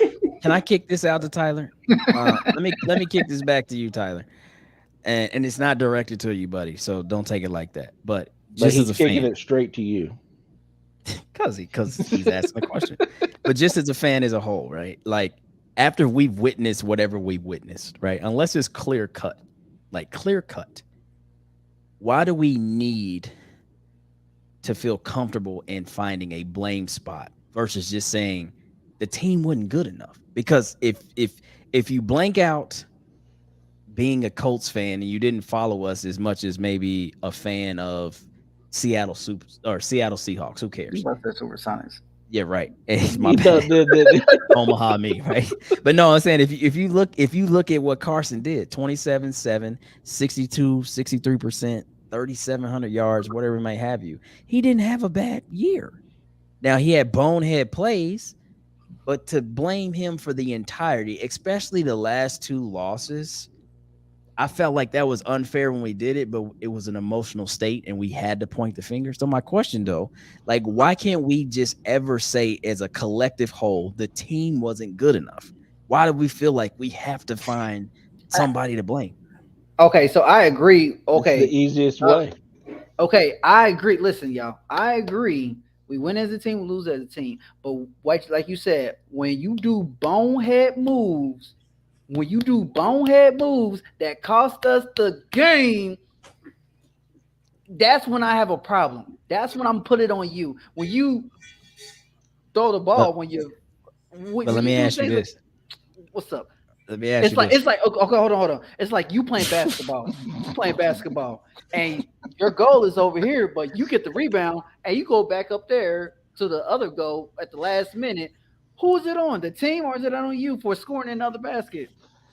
Okay. Man, there's so many layers to that. How many shots did everybody else miss? How many shots did everybody else make? Let me just ask Carvey a question, and then you can jump in there. So my question is this, right? And I mean this. When you buy a car, are you buying Car and Drivers or Motor Trend's top safety vehicle that year? Or are you buying what you want to buy? I buy what I want to buy. Okay, so understanding that when we chose Carson Wentz, because we had other options, but we chose him, so let's just stick with that. Which I don't know why. But no, okay, fine. But let's just stick with that. We knew there was a whole bunch of good in him with a whole bunch of, oh shit, wait a minute. Damn, that was a great play after all. Woo. We knew that when we bought that car. Absolutely. And we seen it in games where we won. Like, oh shit, great pass to T.Y. that you shouldn't have threw, but he caught it anyway. But damn, you threw it with your left, interception, game over. So all I'm saying is fans, we only want to, emotionally respond traditionally when it's bad. But we know, man, when we seen this man on Monday Night Football against the Atlanta Falcons throw a football with no legs under him. The dude was like 4 inches off the ground, both knees about to hit. That you don't do that. That's bound to either kill you and be an interception at the worst. And he didn't get hurt, and he completed like a 25-yard pass, and everybody's like, did you see that play? Like, yeah, but it was the most ridiculous shit ever. Like, don't ever do that again. But he completed it. It's fine. Call it luck, whatever you want. But I'm saying we knew what we were buying. But and my thing is, but you, like he said, he does stuff that was so it's boneheaded. Y'all getting me backed up on the comments here. Adam, yes, I do see Frank Reich giving Matt Ryan more control of the play calls. And that's a beautiful thing. I agree to that. He didn't do that with Carson because he didn't believe in Carson. He believes in Matt. Carson did a little bit of that. He checked to some. He would always check out of a run and check to a pass. He did that a lot in the Tampa Bay game. Bonehead. But don't do that. Now that's not fair. For what? Yeah, Adam, Frank Reich was his biggest supporter. Frank Reich, but again, he was a bonehead. He made bonehead decisions. It took Quentin Nelson to go to Frank Reich to, hey, can we run the damn ball? Facts. It's not that he didn't trust him. It's just that was like he's the one that basically drafted. Remember, Frank Reich basically drafted Carson Wentz. When he was at Philly. Frank suffered the consequence. He's like, dang, okay, that I made a mistake. This is some of those boneheaded plays he did that cost us a bunch of games. Yeah, but this is good though. This is good.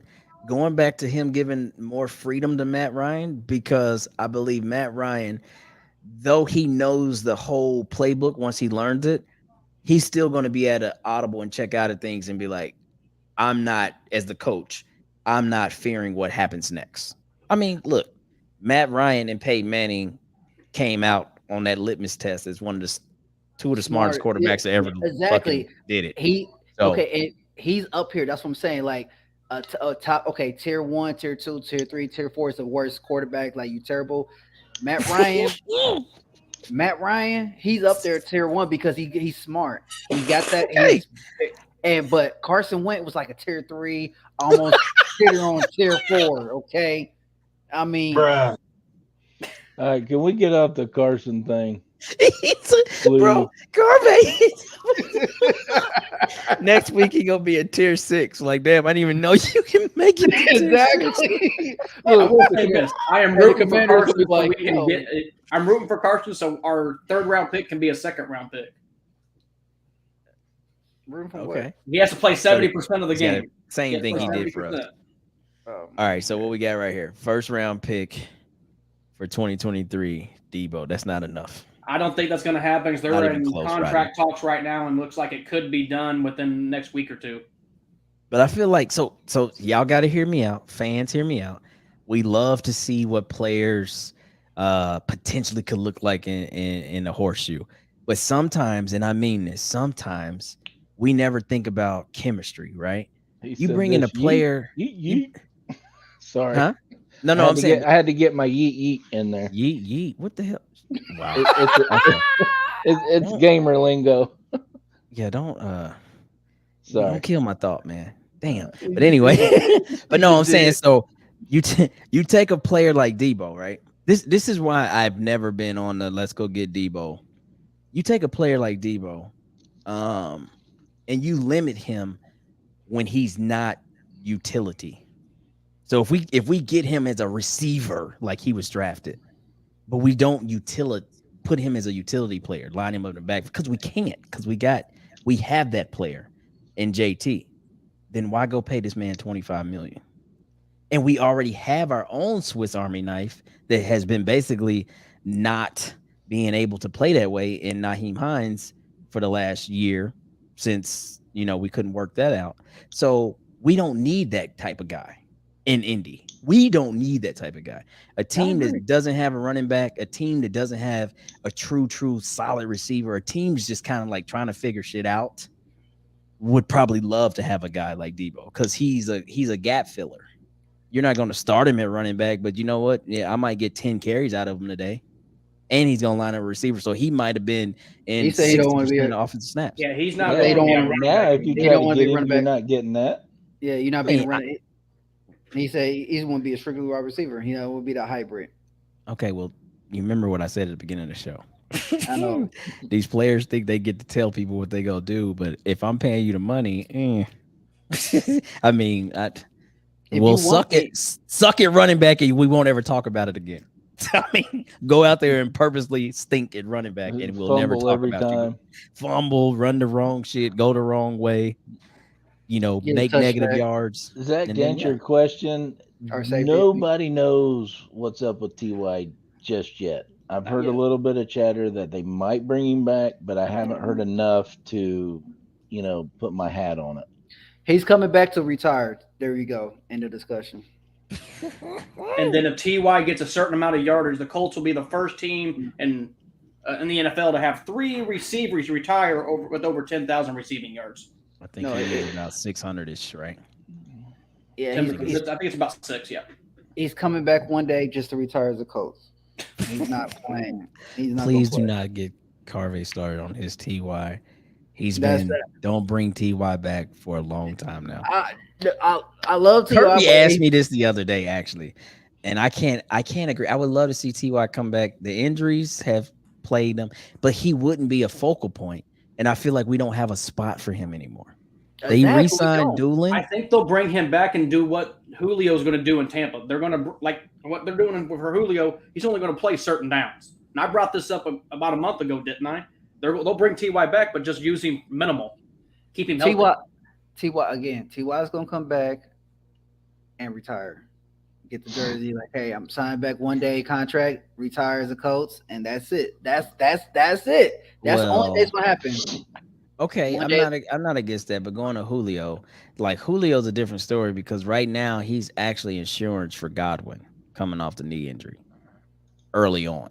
So I think Julio's going to start week 1, 2. They got to work Godwin back into it. You know what I'm saying? But that's why he got a 1-year deal. But I mean, bro, look, let's not play games here. Like, I'm not about to. Last year, everybody thought Julio's life in the NFL was all but gone. I don't believe that at all. Now, he might not be Julio from 5-6 years ago, but Tom Brady, like we talking about Tom Brady throwing you the football versus damn Ryan Tannehill. That's not even play. Versus also having a spread wide open offense that's led by now a GM or whatever you want to call Bruce Arians, who loves big plays and throw the ball down the field. And you got on the other side of you still got, oh boy, what's his name? Yeah, Mike Evans. Like, yeah, Julio can very much come back and have, if he was to play, like let's say he really play, he can have 1,000-yard season. Easy. Yeah, easy. Because I mean, he was in a run stagnant offense where the primary read off of that was play action AJ Brown. Backside receiver was Julio. I mean, he's not going to be in that situation. It's fair game. 4 wide and let's go. So good. That's a problem, bro. Russell Gage in the slot, or however you want to look at it, a healthy Chris Godwin, Mike Evans. Now they don't have Big Gronk no more, but even still, bro, like those are prolific. That's good. They did sign Kyle Rudolph. If Kyle Rudolph can go back to his 1 Pro Bowl year. Kyle Rudolph, just be a big body. What do you say? We need Thomas from him, but we don't. Zach, we don't. These things sound beautiful, but we don't, like, because these are guys like no cap, Zach.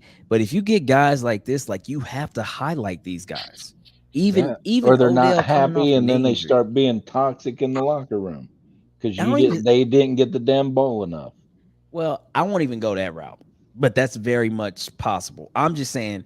But you have to build and strategize your offense around these guys because of what you're gonna have to pay them, right? Like if you get Michael Thomas, yeah, he's had 2 years off basically with the ankle, but that was the highest paid receiver 3 years ago, 4 years ago, whatever the hell it was.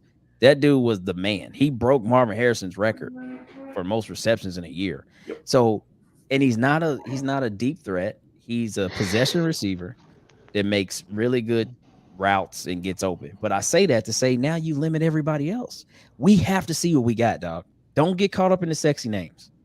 We got to see Mike. We know what Mike Pittman is, but now we got to see what Alec Pierce is going to be. We got to see if Parris Campbell can stay healthy. We got to see what Naheem looks like. We got to see what Dez Patman can do with a better quarterback. Mike Strawn if he comes back. Let's see what Austin Doolin can do. We got to see this, bro. Unfortunately, we have to see this now. We have to. Don't bring nobody in here and throw this off. Because then you're starting all over. You bring in one of these veteran receivers who's still very capable. Michael Thomas is still very capable. Odell Beckham still very capable. Michael Thomas more. But we bring that in. You now are pushing all these other young guys to the side. And what's the point? Just my thoughts. Well, and the thing is, Chris said it on this show. He has to see what this young receiver corps is going to do. What they can do, what they can't do.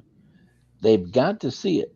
So for everybody to keep thinking that we're going to bring in this shiny receiver with all the bells and whistles, I'm not seeing it. I am not seeing it. Just that because I'm not saying we get to our back. I mean, look what Seattle just did. They just extended DK for 3 years, $72 million, $30 million guaranteed. That happened today? Today, in the last 2 hours. I'm going to try to be there, Tyler. I got this dumb training I got to go to in Alabama. But hopefully I can work something out where I can come up and really watch the game and then get right back down there. So if I can make the flights work, Tyler, I'll definitely be there. What Tom is talking about. T. Frost, you could have joined. He's at work probably. Yeah, he's at work. He's calling you the new LeBron. With the hairline, you say your hairline's fine. Who are you talking about? Me? Yeah, he's calling you LeBron. I got this. Bro, I got done hooping. He said you hey, don't you away. You know not to start, and I'm not gonna jab you because you're not here to defend yourself. He said your hairline is going back. That's what he said. I'm the wrong one. I'm the wrong one to fuck with, Thomas. He's going at you though. Appreciate you, Zach. Yeah, I definitely wouldn't going at you like that. But I've been in so many back and forths on social medias and just water cooler talk, and it's like where we are with this situation.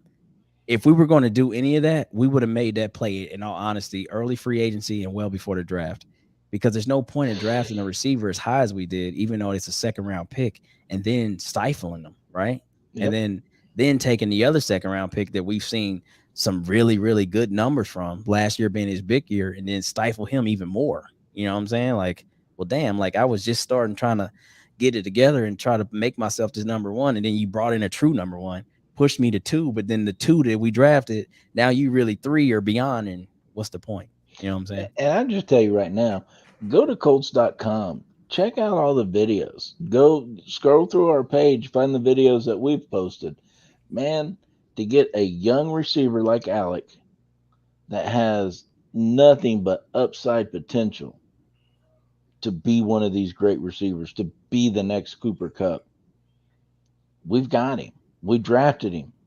Cooper Kupp is Alex Pierce. I said the next. I know. I said forget Cooper Kupp. He's Alex Pierce. I'm saying. Right.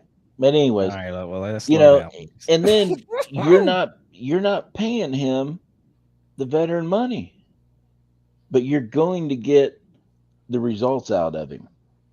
Yeah, I mean, again, we know things change in the draft, and it led us to Alec Pierce. We'll never know if that was the Colts number one on their draft board, but we all think in our heart of hearts, Christian Watkins was the guy. Then Green Bay did what they did, came back, moved up to get him. And I think to not go into crazy, what do we do now mode, that was another guy that we had been looking at. Proximity sometimes works in your favor. Cincinnati's right up the road. Absolutely. They have been scouting these boys their entire career, both the quarterback and the receiver. So it wasn't as if like, oh shit, like, oh, let's pick the kid from Cincinnati. Like, no, they knew he could work. But initially I feel like we were going for a game breaker. Because if you want to be honest, in all honesty, to me, Michael Pittman is so here's my theory. Michael Pittman is just what we talked about. Michael Pittman at his cap is Michael Thomas. Not blazing fast, but big, strong, powerful possession receiver. So you easily could have took a Christian Watson, a highlight playmaker, big play down the field, go get crazy, Mike Williams and all these other guys around the league. And now you have your possession guy and you already have your slot guy and a healthy Paris Campbell. You could have went that way. But now we had to go the other way and we say, all right, well, you know what? We're going to do what New Orleans did and make our lead receiver, Michael Pittman, who I just called Michael Thomas, and then put a Cooper Kupp below him, right? Because when they drafted Cooper Kupp, he wasn't their number one. He just grew into that. And then we still going to have speed in the slot, a double-edged sword slot with Naheem and, a healthy Paris Campbell. That's still very dangerous with big-ass tight ends to boot. Oh, my God. And that's another thing. Very dangerous. If you get a chance, check out Ogletree.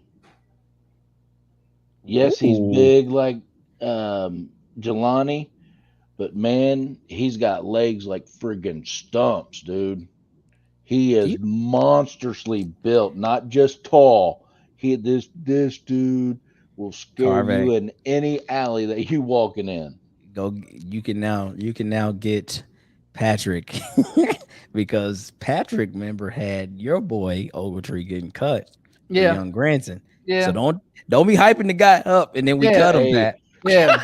Yeah, I know, right? To see this man in person was nothing but impressive. Oh, I queued up Chase on X. Now, if you ask me, Jelani does have more talent than he does, but build wise, oh my God! But we said we got him to block. Remember, he's Jack. Change the subject real quick. They just took the clause off Kyler Murray's contract, so now you don't have to study 4 hours. Did they just do that? Yep. They took it out? Yep, they took it off. Oh wow! So he was. They just saying they take it out. They didn't actually take it. They put it in there for a friggin' reason. But I know, but for put it out there like that though, man. Yeah, it was a distract. Yeah, for. That's just that's something you keep behind closed door, But I get look, you guys, we're getting close to the 2 hour mark. Yeah, my wife was. You can tell we're excited. Football's back on the field, but I don't know about y'all, but I am burnt. I need a shower and I need my bed. I smell you from here. All right, we'll close it down. You do. I bet you do there, LeBron. Oh my God. Okay, don't start. Oh, I can finish what I start. I ain't talking. Well, I guess you can start with. You forget where I come from, Bubba. Put up the Final promo thoughts. Here video. we go. Put the promo video. Bang that bitch. Go around the horn. Who you leading with tonight, Pat? You on the big board. We're gonna put you there. And Tyler, yeah, last week we did skip last week, but if we miss a show, we do post about it, to keep everybody in the loop. Hold on. We did not promote something. No, because I don't have the stuff ready. Just bypass it for this week. You know what he did to all your hard work, right? Yeah. We got to redo right in the it. wastebasket. We got to redo it. Oh, so man. Well, if I were you, I would do it bill real quick. his ass, bro. I would bill him. No, but Bill ladies his and ass. gentlemen, It gonna go in the the round filing cabinet like all the other bills I'm getting. all right, ladies and gentlemen, I'm gonna tell you right now. Hey, if you have back problems, knee problems, foot problems, can't sleep, anxiety, depression, or you just can't get it up, I'm gonna tell you right now. Y'all need to go to newpalcbd.com because they get everything. See, that's why I wasn't going to do it. I've changed Why? the website. It's what? It's chronicinnovations.com. Well, That's why I wasn't going to do chronicinnovation.com. it. You weren't ready. He wasn't ready. Chronicinnovation.com, everybody. It's not New Pal CBD. It's chronicinnovation.com because these fools got it all. They got Does the he not sound like Cat Williams right there? They got the water. They got the gummies. They got the vapes. They got it all. Chocolate, whatever. I'm telling you, they even got bath bombs. I'm telling you because it made my body feel so smooth and so good right now. Okay. So I'm telling you, go to chronicinnovations.com. And they'll hook you up. It's not New Pal CBD. It's Chronic Innovation. Now back to you, Big P. Bruh. First off, that was amazing. That was really good. It sounded like a real commercial. Secondly, You do that every time now. Secondly, Carvey has been 0 for 2 on both.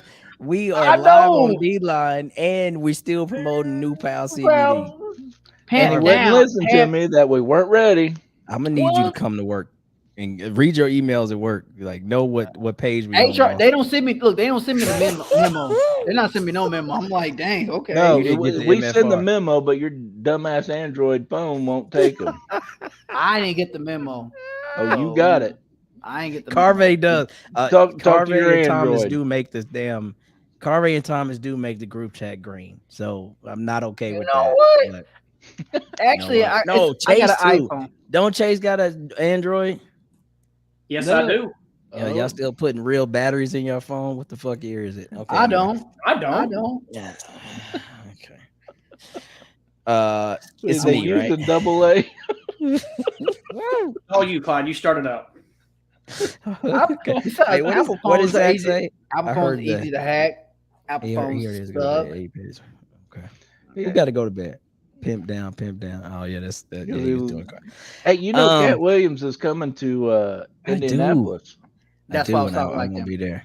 I won't be there. I'm gonna get Tony Baker's gonna be there too. Check out Tony Baker. I'm gonna get a hold of him and see if we can get him on the show. You don't know no damn Cat Williams. No. You I didn't know Chris Ballard either until I met the guy. Oh, okay. And look how that turned out. Well, Anyways, Cat Williams from Cincinnati. Q&As. The Q&As. Let's go. Q&A is over with. This is final thoughts. Final thoughts. 0 for 3. Dang. Where is Carvey Jackson? Carvey Jackson is not. not. I am tired. Bruh. It's 10 o'clock, man. Brah. Damn, brah. Man, come on. Bruh. There it is. Thank you. All right, man. Final thoughts, me.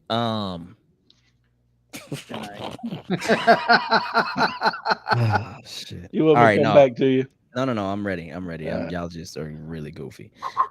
Yes, I get to go first, so I'm probably going to take everybody's, thought. But so what? So tonight, from me, but from all of us, our love goes out to Sarah and Acosta for what they're dealing with right now. They have a situation in their family. So we want you to know, because we always talk about family and how much joy this podcast brings us by just hanging out and having a good time. It's definitely a family when it's time to be there and pick your loved ones up and your friends and family. And so we're doing that from a distance. We're doing that from afar. We know it's a tough time, but we want you guys to know that we are 100% praying for you and hoping that your family is able to get through this tough situation.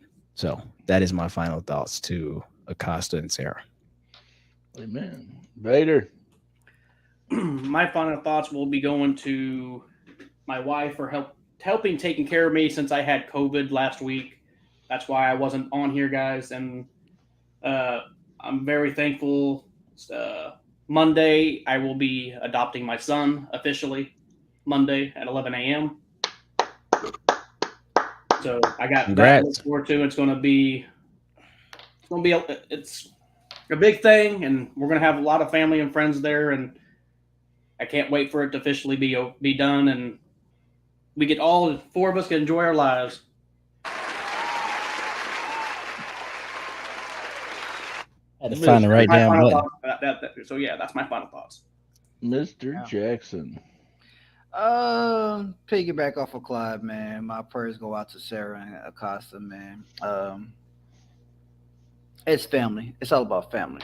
You know, no matter what, you know, check on your loved ones, check on your friends. You know, never know what's going on because tomorrow's not promised to nobody. So just show love to everybody. Again, I apologize. I'm 0 for 3 tonight. I was off my game. Over. But next week, I'll be back. I'll be ready on the Anvil Show. But again, everybody take care. Uncle Pat. Man, let that boy go to bed, bro. Man, I get up at 5 o'clock. Leave me alone. I get up at 4, man. Ain't nobody making no excuse. Don't be weak.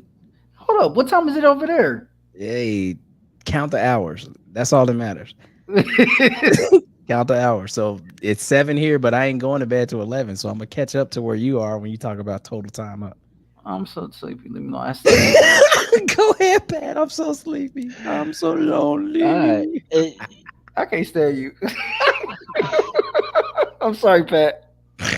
It's let me know when you two are done. All right, my bad. Man. All right, I'm done.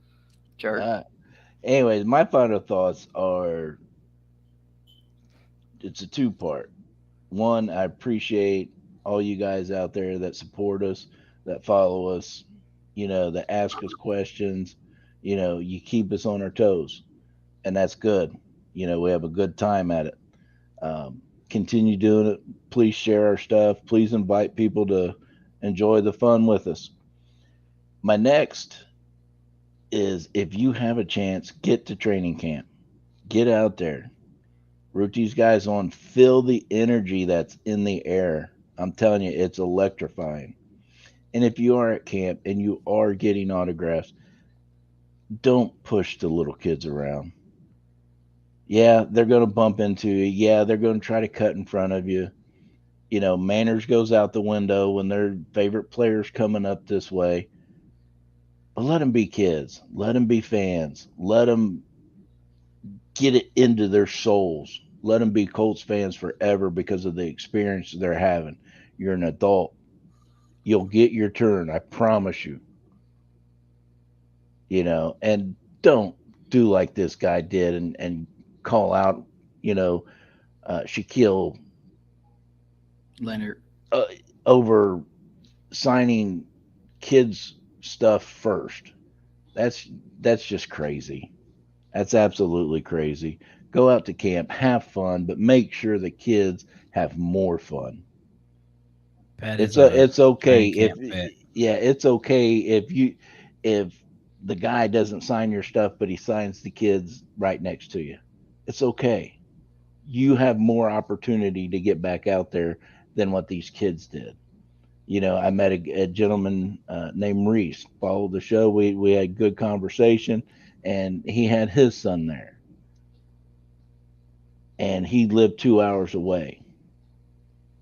I'm 40 minutes from camp.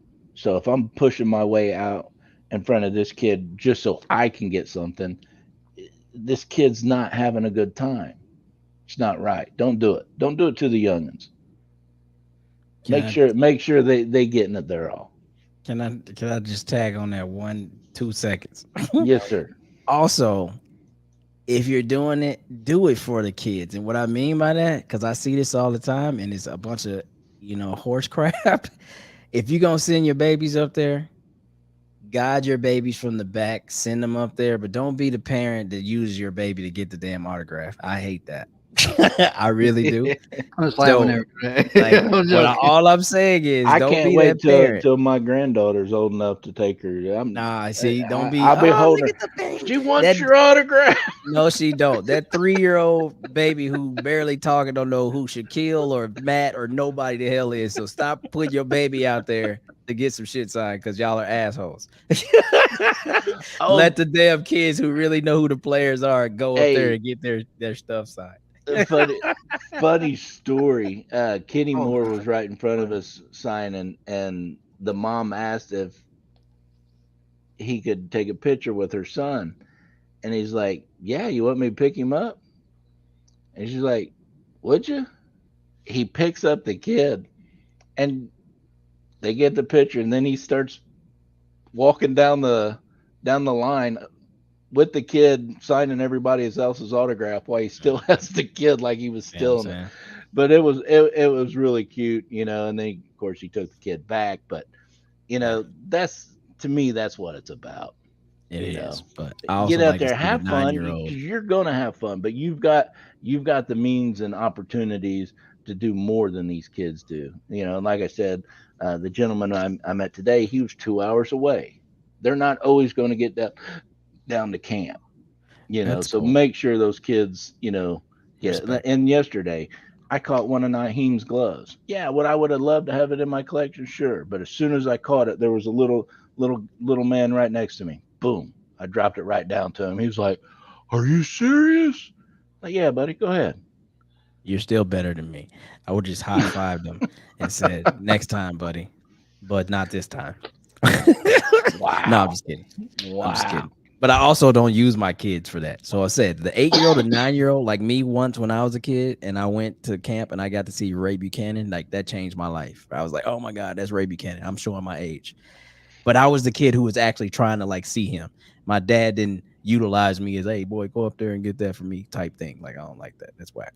Anyway. All right. Anyways, that's what we got for you guys. Adam know it's real.